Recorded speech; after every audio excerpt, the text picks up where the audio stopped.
The sound of the ocean was no longer peaceful. It was a pulse, a warning, a constant reminder of the past that refused to drown. In the once quiet beach house, tension thickened the air until even the walls seemed to tremble with it. The gentle rhythm of the waves outside could not disguise the storm that had begun the moment Luna escaped from prison. It was as though she had dragged her chaos with her, carried it like salt water on her skin, and now it seeped through every corner of Bill's glass-walled sanctuary. The man who once believed he could control everything, money, power, love, found himself powerless before a ghost who knew every fracture in his family's heart. Luna's escape was not an act of desperation, it was a declaration. The years she had spent behind cold iron bars had not broken her, they had sharpened her, refined her rage into something more deliberate. Her obsession with Will had fermented into a dangerous kind of love, one that fed on memory and guilt rather than forgiveness. She did not need weapons because she had something stronger: knowledge. She knew the sound of Will's laughter, the curve of his vulnerability, the way guilt could eat him alive when love turned to pity. She knew how to make him remember, and remembering was the cruelest form of poison. When word reached Bill that Luna was free, he acted with the swift, feral instinct of a father who had already lost too much. The house on the beach became a fortress overnight. Security cameras were mounted, guards stationed, doors reinforced. Katie, once the calm of the family, took on the role of sentry. She checked locks twice, looked over her shoulder constantly, and tried to keep her voice steady when Will walked into the room. But the illusion of safety dissolved the moment Luna's name was spoken aloud. It wasn't fear of violence that gripped them, it was the dread of what her return meant. Because everyone in that house knew that Luna's most potent weapon had always been emotional contagion. She didn't strike to wound, she whispered until her target destroyed themselves. Will tried to ignore it at first. He told himself she wouldn't find him, that he was stronger now, that Electra's love had built a wall between him and his past. But denial is a fragile shield when memory itself becomes the enemy. Luna didn't need to appear in person to haunt him. Her presence arrived through small, inexplicable intrusions, a song they once danced to playing on the radio, a shell left on the porch that only she could have known mattered, the faint trace of her perfume caught in the hallway breeze. Every detail was a scalpel carving at his resolve. She was rewriting the air he breathed. The first real crack appeared when Will began to dream again. In those dreams, Luna was never violent. She smiled, touched his hand, reminded him of promises they'd once made beneath the same beach sky. He would wake gasping, his heart racing not from fear but from longing. That was her genius. She didn't invade to terrify, but to seduce. By the time she finally made contact, Will was already weakened, questioning the very narrative he had built about who she was. Her voice came through a message, soft, wistful, unthreatening. "Do you still remember that night when we watched the tide pull back and you said love never really leaves?" He read it again and again, the words shimmering with the kind of intimacy that time and morality could not erase. Katie found him staring at his phone long after midnight and knew, without reading a word, that the battle had begun. Meanwhile, Electra could feel the shift in him. Love had taught her to notice even the subtlest changes, the way his voice slowed when he spoke her name, how his touch became distant, hesitant, as if she were a stranger inhabiting someone else's role. Luna's ghost was between them, unseen but suffocating. Electra tried to fight it, tried to remind Will of the life they were building, of the safety they'd earned, but there was something different about his eyes now. They were haunted by a question he couldn't ask aloud. Had he ever truly stopped loving Luna, or had he simply chosen the easier piece of forgetting her? Luna's return to the beach was not cinematic, it was surgical. One fog-choked night, she approached the property barefoot, her prison scars hidden beneath a flowing coat. She watched through the glass walls as Will sat with Electra, their laughter brittle, their closeness strained. Luna smiled faintly, recognizing the guilt that had already begun to eat at him. She didn't need to break in. She only needed to wait for the doubt to finish the work. But the waiting turned into ritual. Every night, She lingered near the dunes, her silhouette merging with the shadows of the sea. Some said she whispered his name to the waves, others that she spoke to herself, replaying the moments before her downfall. Because for all her malice, Luna's obsession wasn't entirely born of cruelty, it was born of loss. She believed that if Will could remember their love vividly enough, he would absolve her, and in that absolution, she could exist again. Inside the house, the atmosphere grew unbearable. Katie watched Will's decline with a mother's helplessness. He grew quieter, withdrawn, unable to eat, unable to focus. He began spending long hours staring at the sea, as though waiting for something or someone to emerge. When Katie confronted him, his answers were vague, evasive. "I just need closure," he said once, and she knew what that really meant. Closure with Luna had never been possible. That chapter had ended not with understanding but with blood and betrayal. Electra tried to be the anchor. She told herself love could fix what memory broke, but each day chipped away at her strength. She overheard fragments of Will's murmurs in his sleep, Luna's name spoken with pain, not hatred. She saw the way his hands trembled when he found a message on his phone that he claimed was spam, but deleted too quickly. Electra's mind became a battlefield of reason and fear. Was she losing him to a phantom, or was the phantom something that had always lived inside him? Then came the letter. It arrived one morning, folded neatly in an unmarked envelope. Inside, Luna's handwriting flowed with impossible calm. "You once said love was the only truth that survives lies. So tell me, Will, why are you still lying to yourself?" There was no threat, no demand, only a mirror held up to his guilt. That was all Luna ever needed to do. The letter broke something inside Electra. It wasn't jealousy, it was realization. She understood that Luna wasn't trying to win Will's heart.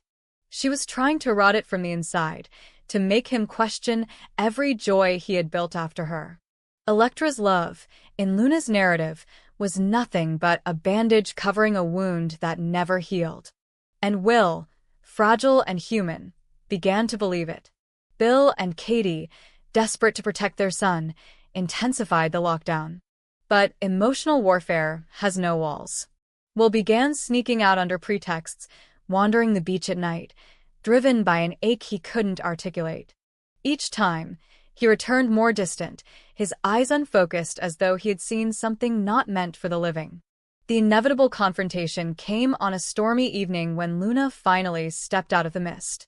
Will froze at the sight of her, the rain blurring her features until she seemed both real and spectral. She spoke softly, not with anger, but with heartbreak.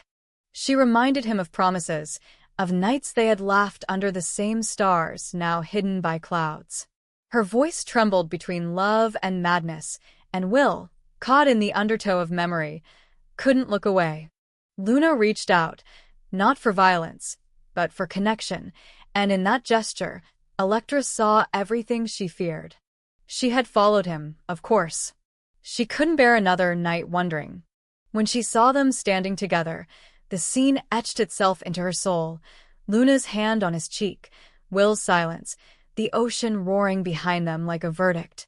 It wasn't passion Electra saw, it was tragedy repeating itself. She realized that Luna didn't need to kill him physically. She only needed to remind him of who he used to be. And that version of him, fragile and guilt-ridden, would destroy everything they had. Electra called out his name, and the spell broke. Will turned, startled, torn between two worlds. Luna's expression shifted, first sorrow, then fury. The storm grew violent, the wind scattering their words. In that chaos, Luna's calm cracked, and the madness beneath it surfaced. She spoke of betrayal, of love twisted by abandonment, of nights in prison spent replaying his silence. She said she didn't escape to hurt him, she escaped to free him from the lie of happiness. Her words slashed through the air, cutting deeper than any blade could. Will tried to reason with her, to make her see that the past couldn't be resurrected. But Luna laughed, a sound too brittle to be human. "I don't want the past," she said. "I want what's left of you. And before anyone could move, she pressed her hand against his chest, as if feeling for his heartbeat, as if trying to steal it. Katie and Bill arrived seconds later, shouting, pulling them apart, but the damage had already been done. That night, Luna vanished into the sea again, leaving nothing but the echo of her. The next morning, Will woke trembling, feverish, haunted by dreams where she called his name from beneath the waves. The doctors said it was shock, but Katie knew better. You can't treat guilt with medicine. Electra made her choice quietly. She packed her things without telling anyone. She wrote Will a note that said only, "Love can't survive in the shadow of ghosts. I hope one day you find peace, even if it's without me." When Will found it, his hands shook so violently he could barely unfold the paper. Losing Electra was not like losing Luna. It was worse, because this time he had no one to blame but himself. Weeks passed, and the beach house fell silent again. The guards left. The cameras stopped blinking. Bill tried to move on. Katie tried to forgive, but Will became a shell of the man he once was. He visited the shore every night, staring into the horizon where Luna had disappeared. Some said he spoke to her still, whispering apologies to the dark. Others claimed they saw her shadow at dawn, watching from the water, her hair floating like seaweed, her eyes too bright to belong to the living. But whether Luna was truly gone or merely waiting, no one could say. What was certain was that she had won in the way only the broken ever do, not by surviving, but by ensuring that no one else could live untouched. The love story that had begun with devotion ended as an echo of madness, proof that sometimes the heart's greatest enemy is the memory of what it refuses to forget. In the end, the beach house remained beautiful, haunted, eternal. The sound of the waves carried all their names, blending love and sorrow until they became indistinguishable. And on certain nights, when the wind shifts just right, one could almost hear her voice again, soft, seductive, asking the question that destroyed them all. Did you ever really stop loving me? When dawn returned to the beach house, the sea looked deceptively calm, as though the storm of the night before had never existed. But inside, nothing was calm. The silence that followed Electra's departure was not the gentle quiet of peace, but the suffocating aftermath of emotional collapse. Her note still lay on the kitchen counter, the ink smudged where Will's tears had fallen. Bill found it first, and the look in his eyes when he read it was not anger but exhaustion, the hollow kind that comes from realizing love alone cannot save anyone. Katie tried to comfort him, but both knew the truth. The house had become a stage for tragedy, and the final act had not yet played out. Will spent that morning in the same spot he had stood the night before, on the sand where Luna had appeared like a ghost from the tide.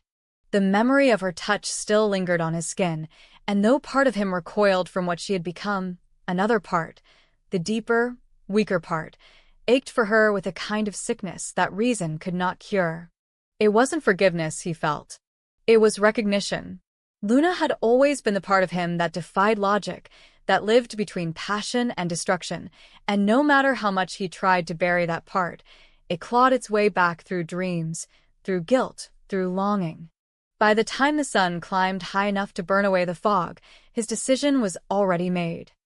He didn't even try to justify it to himself. He simply knew that he could no longer pretend. Electra had represented safety, light, healing, but Luna was the wound itself, and Will had never known how to live without the pain.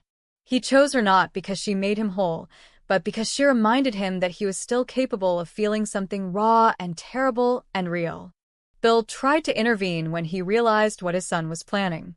He cornered Will in the hallway, his voice rising with disbelief. "You can't go back to her," he said. "She'll destroy you."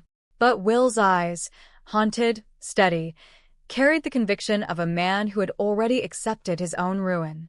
"Maybe she already did," he answered quietly and walked away. Katie stood at the doorway as he left, her hand pressed against her chest as if trying to hold her heart in place. She had seen this before, the pattern of men in her life chasing the women who broke them. But this was different. Will wasn't running after infatuation. He was walking willingly into darkness. She wanted to stop him, but love, she knew, could not be commanded. He found Luna 2 nights later, at the edge of the same pier where they had once shared their first kiss. The air was thick with sea mist, and she stood barefoot, her hair tangled, her eyes reflecting both madness and longing. When she saw him, her expression faltered between disbelief and triumph. For a moment, neither spoke. Then Will took a single step forward, and that single motion seemed to rewrite everything. "Why did you come?" she asked finally, her voice trembling. "Because I can't stay away anymore," he said. "Because I'm tired of pretending I don't still feel you." Luna laughed softly, a sound like broken glass. "You shouldn't have come. You don't know what loving me costs." "I do," he whispered. "I've been paying for it every day since you left." There was no forgiveness in what followed, no resolution, no moral clarity. When he reached for her, she hesitated, her eyes glistening with something that was not quite hope and not quite fear. She wanted to push him away, to save him from the version of herself that had crawled out of prison, remade in vengeance. But his touch disarmed her, collapsing the walls she had built from anger and memory. They kissed beneath the broken light of the pier lamp, and in that moment, everything else, Electra, the house, Bill, the world, ceased to exist. The ocean rose around them like applause, swallowing every sound except the crash of waves and their ragged breathing. But love born in shadow never stays silent for long. When they returned to the beach house, Luna felt the weight of her choices pressing down on her. She moved through the rooms like someone trespassing in her own life, tracing her fingers along the furniture, the photographs, the echoes of laughter that didn't belong to her. Will watched her closely, his heart twisting between tenderness and dread. He wanted to believe they could start over, that the worst was behind them. But Luna knew better. The ghosts she carried would never leave this house. They would multiply. Over the following days, they lived in a fragile, feverish dream. They rarely left the house. Will cooked for her, sat beside her on the balcony, tried to make her smile again. And sometimes she did. There were moments, brief, intoxicating moments, when she looked like the girl he had loved before everything went wrong. But then night would fall, and the darkness in her would return. She would wake screaming, haunted by memories of prison, by the faces of people she'd hurt, by the version of herself she could no longer escape. One night, he found her sitting by the window, staring at the ocean, her wrists wrapped in shadows. "You should have let me drown," she said softly. "You think you're saving me, but all you've done is give me a place to die slower." Will knelt beside her, taking her hands in his. "Then let me die with you," he said. She turned to him, tears streaking down her face. "You don't mean that." "I do," he said, and his voice was so calm it frightened her. "Because if this is love, if this is what we are, then maybe we were never meant to survive it." From that night on, something in him shifted. He began to write again, pouring his pain into pages he never intended to show anyone. They were letters addressed to no one and everyone, confessions of a man who had traded peace for passion, light for shadow. In those words, he found both freedom and doom. Meanwhile, news of their reunion spread. Bill was furious, Katie distraught, Electra silent. The world outside judged and speculated, but Will didn't care. He had chosen Luna, and that choice had rewritten his soul. Yet even as he tried to believe in the purity of his decision, reality began to erode it. Luna was unpredictable, loving one moment, destructive the next. She would disappear for hours, return smelling of sea salt and fear, muttering about voices that called her name from beneath the water. He followed her once and found her standing knee-deep in the surf, whispering apologies to the waves. "Who are you talking to?" he asked. She smiled faintly. "To the girl I used to be," she said. "The one who thought love could fix her." He wanted to save her, but love can't save someone who doesn't want to be found. Their nights became longer, their silences heavier. The house that once felt like sanctuary began to rot from the inside, as though it too sensed the moral decay festering within its walls. Then one evening, Electra returned. She came not to reclaim him, but to say goodbye properly. She looked different, paler, thinner, but strangely serene. She told Will she had forgiven him, though the words carried more resignation than relief. "You've made your choice," she said quietly. "Just promise me you'll survive it." Luna watched from the doorway, her eyes burning with a mix of jealousy and pity that only true obsession can hold. When Electra left, Luna whispered, "She'll always own a piece of you." Will turned to her, his face weary. "Then maybe I belong to no one," he said. It was the closest he had ever come to the truth. Weeks later, another storm rolled in from the Pacific, fierce and unrelenting. That night, Will and Luna stood together on the balcony, watching lightning tear open the sky. "Do you ever wish we could go back?" he asked. Luna smiled sadly. "Back to what? To innocence? To the lie that we were good people?" She touched his face gently. "We were never good, Will. That's why we fit."